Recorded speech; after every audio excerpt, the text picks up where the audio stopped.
بسم اللہ الرحمن الرحیم۔ عزیزان محترم، یہ جو کہا جاتا ہے کہ اسرائیلی مصنوعات کا یہودی مصنوعات کا بائیکاٹ کریں تو اس کا کیا فائدہ ہے؟ تو چنانچہ عرض کرتا چلوں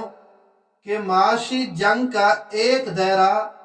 معاشی بائیکاٹ اور اقتصادی ناکہ بندی بھی ہوا کرتا ہے۔ چنانچہ دور نبوی علیہ صاحب الصلاۃ والسلام میں اس کی ہمیں چند مثالیں بھی ملتی ہیں۔ تو مختصراً عرض کیے دیتا ہوں کہ مکی دور میں جناب رسول اللہ صلی اللہ علیہ وسلم اور ان کے ساتھیوں کو شیعہ ابی طالب میں 3 سال تک قید رکھا گیا اور ان کے ساتھ تجارتی لین دین اور انہیں ضروریات زندگی کی فراہمی روک دینے کی کڑی نگرانی کی جاتی تھی۔ اسی طرح جناب رسول اللہ صلی اللہ علیہ وسلم نے ہجرت کے بعد قریش کے تجارتی قافلے کو روکنے کا فیصلہ کیا تھا اور پیش قدمی بھی فرمائی تھی تاکہ معاشی طور پر انہیں نقصان پہنچایا جائے، جس کے نتیجے میں غزوہ بدر کا واقعہ پیش آیا۔ اسی طرح جناب نبی کریم صلی اللہ علیہ وسلم کی ہجرت کے بعد انصار کے سردار حضرت سعد بن معاذ رضی اللہ تعالیٰ عنہ مکہ مکرمہ میں عمرہ کی ادائیگی کے لیے تشریف لائے تو ابو جہل نے انہیں روک دیا کہ تم نے محمد صلی اللہ علیہ وسلم کو پناہ دے رکھی ہے، اس لیے میں تمہیں عمرہ نہیں کرنے دوں گا۔ حضرت سعد رضی اللہ تعالیٰ عنہ نے جواب دیا، اگر تم نے مجھے عمرہ نہیں کرنے دیا اور مجھے تنگ کیا تو میرا قبیلہ تمہارے تجارتی قافلوں کا شام کی طرف آنا جانا وہ بند کر دے گا۔ چنانچہ اس ڈر سے ابو جہل نے اسے کچھ نہیں کہا۔ اسی طرح حضرت ابو ذر غفاری رضی اللہ تعالیٰ عنہ جو مکی دور میں مسلمان ہوئے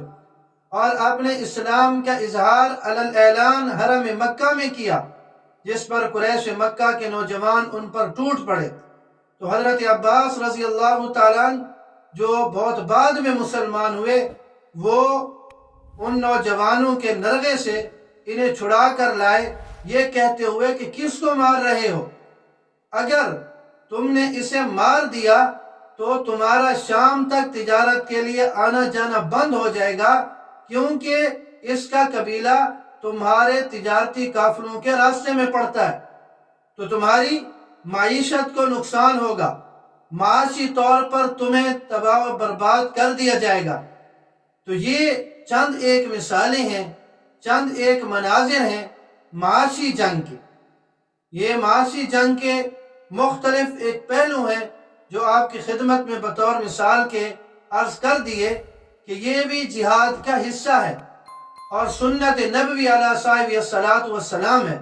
اس لیے غیرت ایمانی کے تقاضے کے مطابق بھی، جہاد کا حصہ ہونے کے تقاضے کے مطابق اور سنت نبوی ہونے کے تقاضے کے مطابق دنیا بھر کے مسلمان مظلوم فلسطینیوں کے ہم نوا بن کر اسرائیلی اور یہودی مصنوعات کا بائیکاٹ کریں اور مظلوم فلسطینیوں کی جو ڈٹ کے کھڑے ہیں میدان میں، ہمیشہ ان کے لیے دعا گو رہیں کہ اللہ رب العزت انہیں استقامت، کامیابی اور فتح نصیب فرمائے۔